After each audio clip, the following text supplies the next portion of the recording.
Most people spend their lives looking for social hacks, communication tricks, power poses, or fake-it-till-you-make-it strategies to get ahead. Stephen Covey calls this the personality ethic, and he argues it's like trying to grow a garden by painting the leaves green instead of nourishing the roots. Real, lasting success comes from the character ethic, working from the inside out.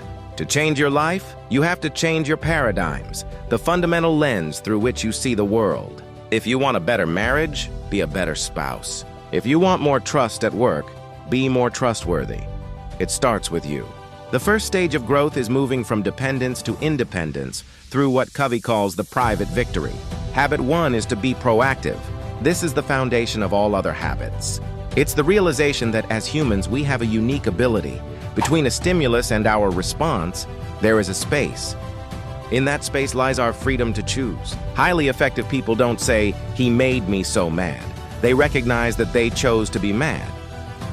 They focus their energy on their circle of influence, the things they can actually change, like their own health, their skills, or their attitude, rather than wasting away in their circle of concern, complaining about the weather or the government.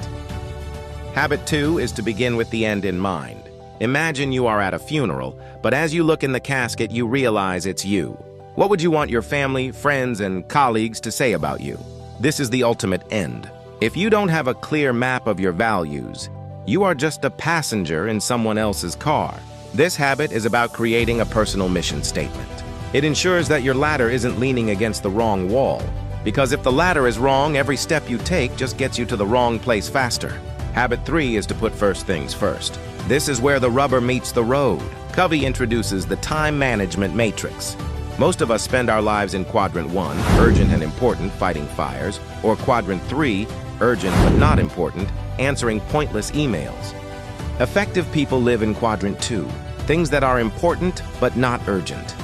These are the things we usually neglect: exercise, long-term planning, and deep relationship building. It's about learning to say no to the good so you can say yes to the best. Once you've mastered yourself, you move to the public victory, where you build interdependence. Habit 4 is to think win-win. This isn't just about being nice. It's a philosophy of abundance. Most of us are scripted with a win-lose mentality. If I win, you must lose.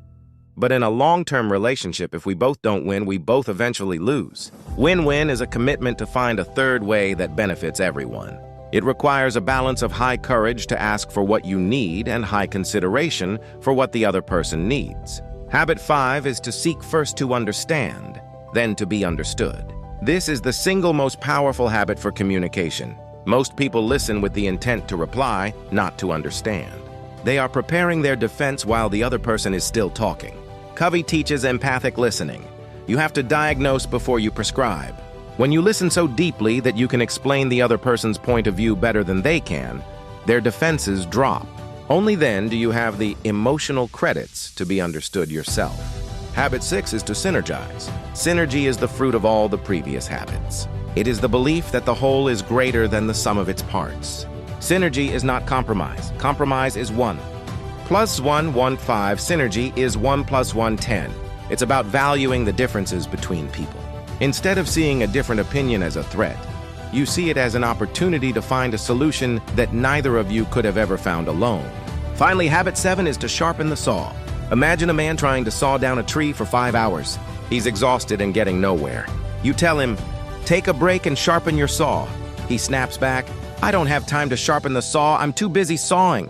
Habit 7 is about continuous renewal in 4 areas: physical, exercise and nutrition; spiritual, meditation or prayer; mental, reading and writing; and social, meaningful connection. This is what maintains your production capability so you don't burn out. The 7 Habits isn't a quick fix program. It's a way of being.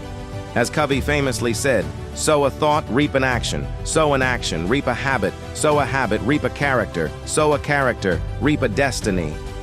Start today by focusing on your circle of influence and taking responsibility for the one thing you can always control: yourself.